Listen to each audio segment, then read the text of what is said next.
Olá, gente amada, tudo bem? Pessoal, hoje queria falar um pouco sobre a questão da saúde de Papa Francisco. Papa Francisco é um homem com mais de 80 anos de idade e nós sabemos a dificuldade que o peso da idade impõe às pessoas.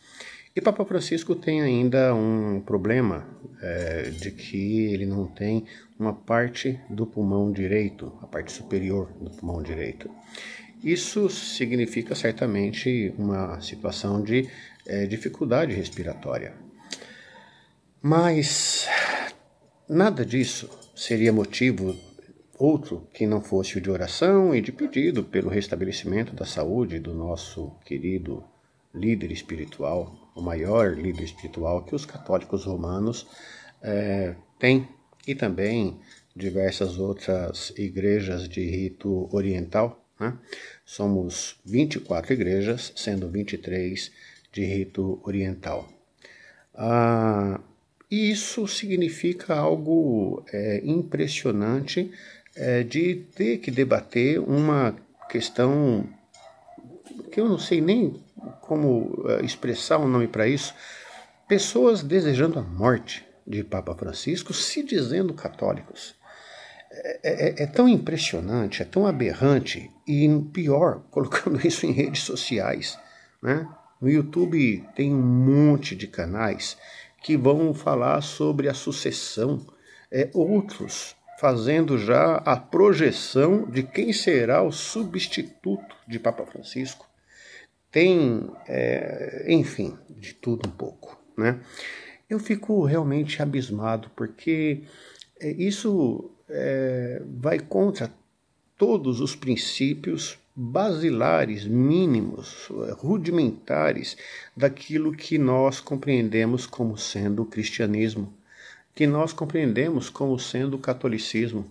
Sabe que nós, vinculados à teologia da libertação, ligados à perspectiva da teologia da libertação, nunca tivemos uma postura de cisma dentro da igreja, de separação, né? Nós nunca questionamos o poder papal no sentido da sua liderança, né? Questionamos e temos divergências, como toda e qualquer pessoa pode ter com relação aos rumos da igreja. Podemos, né? No meu ponto de vista, foi um erro de Papa João Paulo II, São João Paulo II, em ter destruído a perspectiva das comunidades eclesiais de base da teologia da libertação na América Latina. Uma experiência de uma igreja viva, alegre, uma igreja animada, né? No âmbito mais profundo da palavra ânimo, que é alma. E tudo isso nós vemos aí o que significou, né? Uma ultradireita que se organiza no seio da Igreja Católica, mas que dissemina o seu ódio dentro das igrejas evangélicas, comanda, né, da linha, como é o caso de algumas lideranças de renome nacional, que inclusive um deles preparou a pauta, né, de justificativa do tal do artigo 142, o Gandra Martins, né? Um serviço porco, né? Um desserviço à sociedade, uma coisa pavorosa, né? Quantos de nós estaríamos neste momento mortos ou sendo torturados pela ditadura bolsonarista, caso ela vingasse, com a ciência, né? Com a pena do católico Ibis Gandra. Triste, né? Mas enfim, é isso, né? Quem o julgará será a perspectiva da terra sem males. E isso nem ele, nem ninguém escapa. Porque a misericórdia é o princípio básico da construção do cristianismo. Sem misericórdia não há possibilidade de se chegar a Deus. Sem a misericórdia de Deus não há possibilidade de chegar ao ser humano. Por isso, eu penso que nós temos que rezar muito por Papa Francisco, para que ele recupere a sua saúde e para que ele possa perceber qual é a limitação física que possa vir a ter em caso de impossibilidade de construir a continuidade do seu pontificado. Isso é legítimo. Nesse ponto, Bento XVI deu um grande exemplo, né? Um grande exemplo, um belo exemplo. E eu penso que essas condições, elas são da natureza.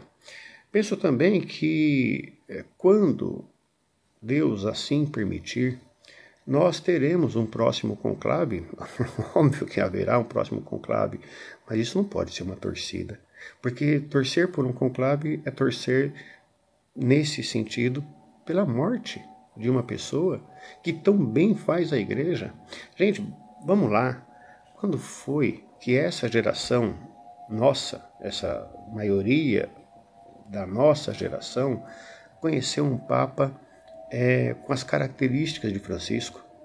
E olha, esse pessoal da extrema-direita, eles são tão ingratos, eles são tão bestialmente acessíveis ao que é ruim, que essa gente não consegue perceber que a maioria dos bispos nomeados no Brasil, por exemplo, não são progressistas. Maioria, mas maioria longa. Ou seja, Papa Francisco não se pauta por uma questão ideológica dentro da perspectiva dessa gente. Da nossa, não. Da nossa é tranquilo. Sabemos que a Igreja Católica, por ser católica, significa ser universal, e sendo universal, precisa ter espaço para todas as linhas de pensamento. Não há um problema nisso. É importante que haja diversidade para que a gente possa justamente construir uma comunidade que acolha todos e todas. Que acolha as limitações humanas, que estabeleça uma relação de pregar o amor de Deus. Gente, o que a gente ouve desses setores de falar mais do inferno ou da projeção do inferno do que da alegria e da presença de gente como Francisco falando sobre a libertação da alma, a libertação do corpo, a libertação da dignidade humana. Quantas vezes tivemos uma ação tão concreta na história da Igreja a favor dos imigrantes? Seja na Europa, seja agora nos Estados Unidos, com essa coisa que foi eleita lá nos Estados Unidos. Só um parênteses nisso, eu conheço e tenho assim muita admiração pelo povo judaico, né? Eu gosto muito de ouvir, e vou dizer para vocês, eu fico pensando, como é que um judeu ainda tem um carro da Tesla? Só para um parâmetro, né? Como que um cara que é o líder de uma empresa, que se auto-coloca e faz sinais nazistas, tem na sua garagem um carro desse sujeito? Não tem sentido. E para mal comparar, como pode um católico desejar a morte do seu Papa? Não tem lógica, não tem sentido. E isso é de uma falta de noção absoluta. Então, eu encerro esse vídeo desejando vida longa ao Papa, com muita saúde, que continue instruindo essa igreja na sabedoria de realmente ser um cristão tão autêntico, tão profundo, tão eloquente, tão belo, tão cativante. Eu acho que poucas vezes na história da igreja um Papa foi tão bem aceito no mundo, não por aquilo que ele se diz ser, mas por aquilo que ele faz.